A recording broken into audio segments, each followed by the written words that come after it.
Les profits que vous allez tirer de Wally seront fiscalisés par l'administration française. Heureusement pour votre porte-monnaie, ils ne seront pas comptabilisés comme des revenus fonciers. Et également, en termes de charges administratives, ce ne sont pas non plus des revenus immobiliers. Je vous explique tout cela. En investissant chez Wally, vous investissez dans l'immobilier, certes, mais par l'intermédiaire de contrats obligataires. Et cela change tout. Dans ce cas, votre investissement passe par un titre financier, le contrat obligataire. Votre revenu immobilier devient donc un revenu financier. La fiscalité est donc très différente.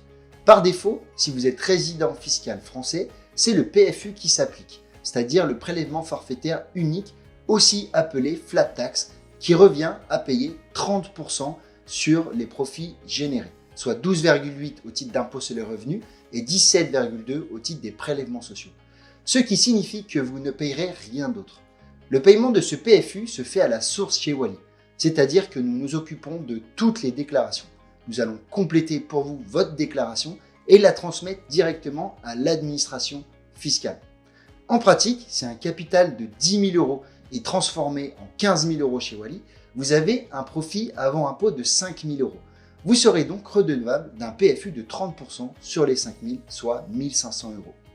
Et donc vous allez percevoir 3 500 euros net d'impôt. Pour ceux qui le souhaitent, résidents étrangers ou personnes morales, il peut être intéressant d'opter pour une distance de PFU. Par exemple, les personnes ayant un TMI inférieur à 30% seront gagnants à demander une dispense de PFU.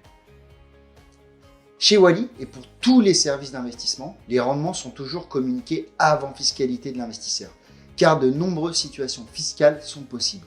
Ainsi, en communiquant avant fiscalité, nous vous permettons de comparer les différents produits financiers. Si vous avez apprécié cette vidéo, n'hésitez pas à continuer votre apprentissage en regardant de nouvelles vidéos pour vous former à l'investissement immobilier.